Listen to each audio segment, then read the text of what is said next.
Welcome back to another episode of Iniquitous News. I am your host, Lawrence Johnson. We are already back on a Wednesday. It is hot outside, at least in LA, about 90 degrees. I need to go by the pool immediately. What I really need to do is be a fly on the wall with the immediate access to the JD Vance meeting. Because what's he doing? He said, you know what? Y'all come to my crib, pull up at the cut like peroxide, and we gonna have a meeting about what? Epstein files. Which is crazy to even think about, that you need to have a private meeting with a bunch of people that does not involve Trump to talk about a pedophile that died 3 to 4 years ago and how you're going to go about releasing these files without incriminating people you don't want to incriminate. So what is the reason for this meeting? Well, there's a lot that's been happening. First, Ghislaine silently just been moved to a minimum security prison. And somehow Trump says that's normal. Did you personally approve the prison transfer for Ghislaine Maxwell that your Justice Department? I didn't know about it at all. No, I read about it just like you did. And do you believe that she is It's not a very uncommon thing. Do you believe that she's credible to be listening to? Your Deputy Attorney General sat down with her recently. The fact that he did that, not unusual, number one, and most importantly, is something that would be totally above board. So I think that doesn't happen all the time, especially with somebody with a case as extensive as hers, where you look back and you're like, wait a second, she did a lot of stuff, and she was involved in the exploitation of these women. And you're telling me that now she gets to just be moved to minimum security prison from a maximum, where she's going to be serving 20 plus? And that's just normal. No, it's not normal. And so what happens if you don't pardon her? She gets to stay in the minimum, or we put her back in the maximum to put her with the dogs where she's supposed to be at. And then right on cue, Ghislaine came out and said, well, I personally never saw Trump do anything wrong with Epstein. This is after they've had these conversations, after she got this white box, after she was moved to a minimum security prison, and after she's blatantly asked out loud, I want a pardon. Now, after everything that's happened, all the noise, she just comes out of left field and says, well, you shouldn't worry about Trump because he did nothing wrong. I sometimes think they think we was born yesterday, and I wasn't. Like, I'm going to be here for a long time. I don't understand why you think we're all so stupid. We're not. We know why all of a sudden you said that, because you're trying to cover his ass. Now, what could happen, though, is in reality, if they meet with JD Vance and he meets with the FBI, they go over the files, and basically it's like, too many people have seen too many things. We don't want Trump to be incriminated. Let's have him resign. I'll take over. That's option one. Option two, let's redact everything, both left and right, release these so-called files and only let a couple names out there, and everything else is just brushed under the rug, just so they'll be happy and shut up. Now, option number three is JD just backstabs Trump, and he's like, okay, I finally got him where I need him. Let's go after him so then I can become president. But I don't think that's going to happen, because Trump has already basically said, well, I think, a Rubio and Vance ticket would look amazing.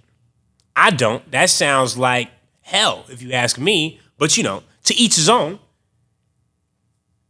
So now, in the next 24 hours, we'll see what conspires to this meeting. Then supposedly Trump is having this announcement that he needs to make at some point in time today, in the next hour or two. We'll see what that is.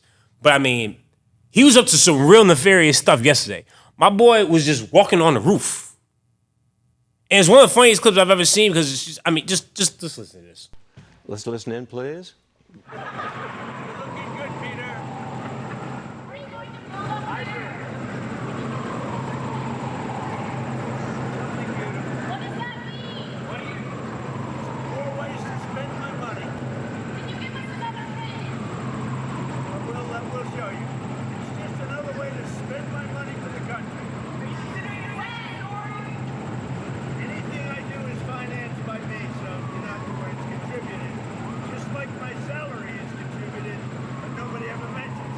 Hello, Peter. Looking good, Peter. Sound like dude from Spider-Man, octopus guy. And you could tell he's basically just, at this point in time, it's like he's almost trolling, but at the same time, it's like he is funny. Because my boy, he knew they was going to have a lot of questions. It's like, what are you doing? I'm just walking on the roof. He just said, it's going to be great. But don't worry, this is coming out of my funds. It's just like, kind of, but not really. Because you're one of the only people, President Trump, that has been able to double their net worth within the first 6 months. That's astonishing. And then you had this statement of, you know what, I'm going to be one of the only presidents that donates my salary. Well, that's because you've already doubled your net worth because you ran and launched a meme coin as a U.S. president. A lot of people would just straight up call that embezzlement and money laundering. Because you could do whatever you want. You know, why? Strictly for vibes. You're allowed to get away with stuff like that. And then on top of that, you got this jets that you said was for free. But then it costs us U.S. taxpayer dollars $1 billion plus to make it Air Force One certified. And so what happens after that? Well, you said, I'm not going to pass that down. This is going in my presidential library. Will you continue to use it? Who knows? I think you will. Or you'll just be like, hey, I want friends to come over and look at this jet that I finesse the U.S. people for. Because he's the type to brag after he finesses a bunch of people. What continues to happen is he continues to call everybody a liar that does not agree with what he has going on. What did he say about the numbers? He doubled down. All a hoax. One of those, I have the best poll numbers I've ever had.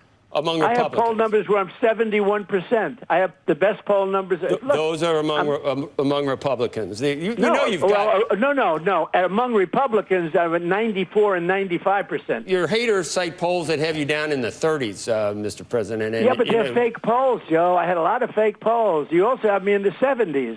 It's so funny to me how everything is a hoax as soon as it goes against him. But his audios didn't stop there. He had one of the most insane ones of all time when he started talking about farmers. Listen to what he had to say. You know, people that live in the inner city are not doing that work. They're just not doing that work. And they've tried. We've tried. Everybody tried. They don't do it. These people do it naturally. I said, what happens if they get it to a farmer the other day? What happens if they get a bad back? He said, they don't get a bad back, sir, because if they get a bad back, they die. I said, that's interesting, isn't it? You know, these are very, you know, in many ways, they're very, very special people. Okay, go ahead. Bro really said that Mexicans is born to work in the fields. He said that out loud on the phone. Like, you know how crazy, like, they're naturals at this. They back don't hurt. How could they back get hurt? If they back get hurt, they die. So it sounds like they're in great working conditions, according to you. Thank you for that information. And then he talked about the inner city. When Trump says inner city, for him, that means black. And so he thinks, well, we thought the inner city people would start doing it. AKA, we thought black people would go back to working in the fields for underpaid and basically feel like slaves again.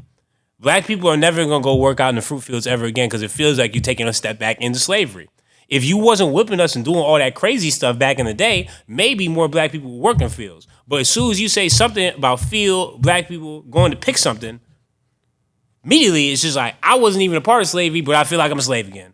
That's just how the mind works. So you might as well kiss that inner city farm stuff goodbye. So he wants to go back to the naturals. That's why he's not kicking those illegal immigrants out. Because, you know, if they back breaks, they die. So we can figure that out. But everybody else got to go. And you know they struggling because Tulsi Gabbard, she just came out and says, you know what, we're ending the ICE age requirement. Anybody could be an ICE agent. AKA, we need help. Not enough people are trying to be scumbags. We're looking for some more scumbags. I don't care if you old. I don't care if you young. We need to capture people that are working so we can get our numbers up. I know, right? Crazy thing to think about. Like, you need more people to capture non-criminals because the numbers are falling with deportations. And then Trump made this insane claim. There go my phone. Maybe a broken screen. Makes this insane claim about how there's been zero illegal immigrants that have came in and how they may leave illegally, but then they come back legally. And it's just like, do you really believe that? I'll be confused sometimes. Like, hold on. Does he believe that for real?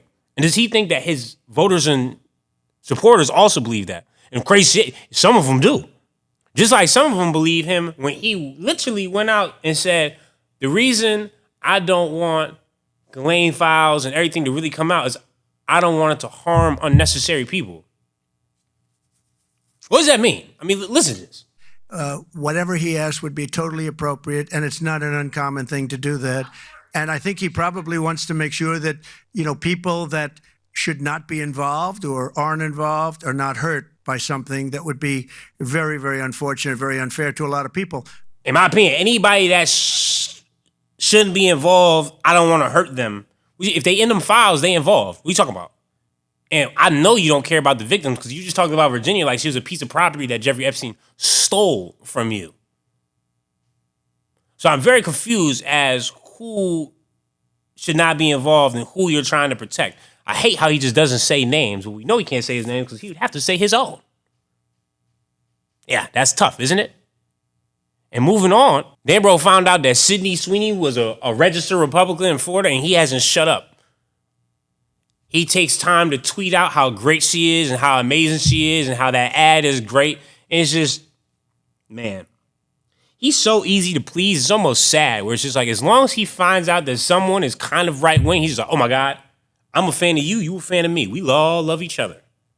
No, I don't think so. I don't think Sydney's really thinking like that. I mean, she is a little bit tone deaf, clearly, but she's just running up a bag right now. And she's leaning into her good looks, which, I mean, you can't blame her. Why wouldn't you?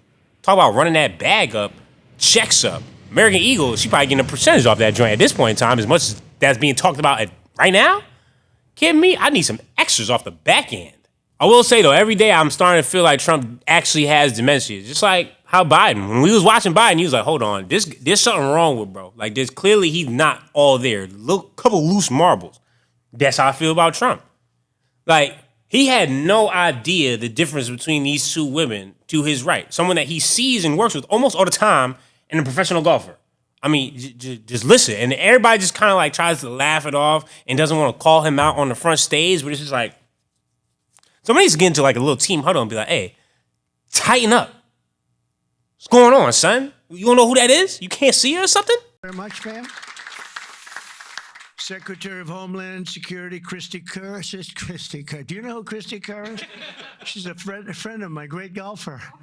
Christy, no, she's a better golfer than you. That's the only thing, but you're better at a lot of other things. But I want to thank you for being here, for doing an unbelievable job, really an unbelievable job. FCC Chairman Brendan Carr. Brendan, thank you. Thank you, Brendan. And the dementia doesn't stop there, because when he starts talking about pharmaceutical stuff, that's what really blows my mind. Because what do you mean you're going to bring something that costs $100 down 500%? That means they're going to pay me $80 to take it? And then people are like, no. That means he's bringing it down to 20. That's not how percentages work. Now, 500% added to 20. Now there you go. Now you get to 100. But if you take 500% from 100, that's not how that shit works.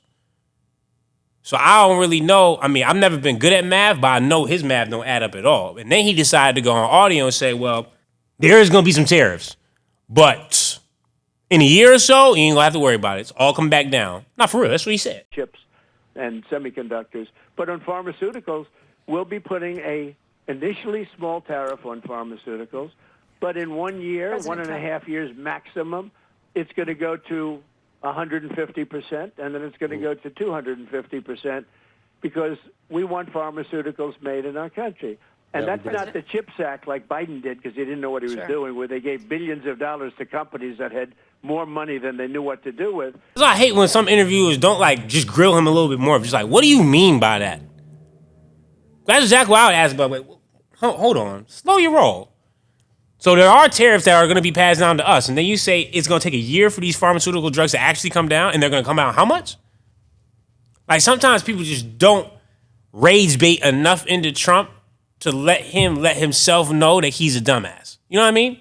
And the dumbass stuff doesn't stop there, because I swear our whole entire administration at this point is dumb. Left and right. Like I've said before, I don't really care. All these old people, no offense to old people, y'all need to get up out of there. Government is not the space for you. And until we just accept that, I don't know what is ever going to change. So it's just like, oh no, we actually have people that are elderly running our country. And it's just like, hold on, let me look and see how old he is exactly. Yeah, 80, and then Biden's pushing like 82? Nah, son, that's crazy. Y'all need to go worry about getting in the grave. But no, now we're talking about, oh, we're going to charge some tourists $15K down payment just to come visit the U.S. What? I guess it's only for certain countries, a.k.a. countries she doesn't like. But we're already losing around $1 billion in tourism this year alone. because of stuff like this. And now you're going to try to charge people $15K to come to a country they don't even want to come to right now because of what's going on. Somebody asked him, hey, those drones that were flying around New Jersey, everyone thought they were aliens. No one knew who they were. What was it? He said, I know what they was, but I can't tell you. Then what is the point of even saying that? You might as well just said no. I mean, listen. I wanted to ask you about drones. We had the issue in New Jersey before the election where there are all these people thought UFOs or an attack of the killer drones. And I believe you're doing something about. Yeah.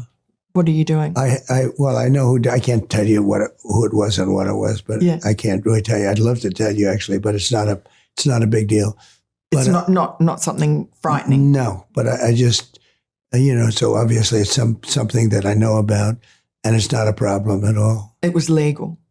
Oh yeah, that was legal. I know exactly what they were, but I can't tell you. It's like, bro, man, like, he just loves to feel like he's in the know and no one else knows.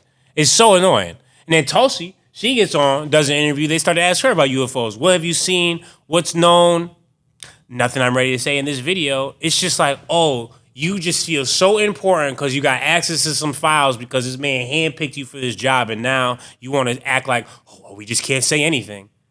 Oh, how about y'all just release them Epstein files? Let's go back to square one. I will say there's been a lot of alien stuff happening lately. And then somebody from NASA literally reported, he said, we were contacted in 2025 and we did nothing. There was some type of radio signal and no one wanted to do anything, and NASA wanted to just write it off, or they knew more and they weren't trying to say anything. But I mean, people are saying, oh, this could be an extraterrestrial space type of spaceship that's passing through the atmosphere. Other people are just saying, don't worry about it, it's just a star. I don't know, but I feel like we're starting to hear more and more about alien stuff. And I think the aliens is probably watching us just like, why do y'all keep on destroying yourselves? What's the purpose of this? And sorry, aliens, if y'all up there watching, you could maybe be listening to this. These people don't actually represent humanity. A lot of them are very dumb. The people in the administration right now, you could compare them to, Bibi the bomber in most of Israel, to be honest with you. No offense to all the people of Israel, but most of you guys kind of suck. As seen by this settler video, this is a food truck, and what are they doing? These are settlers that have no stick in the fight whatsoever. What are they doing? Destroying the food aid because they don't think Palestinians are human. Now, there are some good people in Tel Aviv that are protesting against what's going on, but as you can see, these people are not held accountable. Like, if you mess with a Tesla here, that's terrorism. If you destroy a food truck for starving children and starving people, that gives you a round of applause over there. It's just like, are anybody ever going to be held accountable? Probably not. That's just, it's what happens over there. They can just do whatever they want to do. And I'm not going to dive too much into that today because there's not that much new information. But as always, it's free Palestine, as y'all know. And nothing has changed. More people continue to die and more people continue to be starved. And they keep on trying to downplay it like they're not doing that. But they are. Latest news from Alligator Alcatraz. Basically, the environmental situation, they're destroying the environment. It doesn't seem cost effective, and most likely they're going to have to shut down, which would be a huge blow to Ego's Trump and everyone else's ego because they thought this was some great thing that they were doing that everybody needs to know about. They took a tour. They flew to the Everglades. And now people are like, well, this is not going to work. We don't have the facilities. We're in the middle of the Everglades, again, and there's no anything. Well, they're cleaning it out every day. No, that's not enough. Telling you people, we are living in idiocracy. That's how I feel at this point in time. Thank you for tuning in to another episode of Iniquitous News. Don't forget to hate and subscribe. And yeah, that's right. Y'all been asking. New merch. Hold on. Got some other stuff. You already know the link is going to be down below. Y'all can check it out. And here, this is just for my YouTube people. Because Instagram, TikTok, they not going to know. Hater you 25. 25% off. So if you want anything, hater, the letter U, number 25. While you checking out, 25% off of everything. Don't forget to hate and subscribe. Stay Mephistophelian, iniquitous, and nefarious at all times. I'm going to see y'all Friday. I'm out. You've just tuned in to another edition of Iniquitous News Network with Lawrence Johnson. Don't forget to hate and subscribe.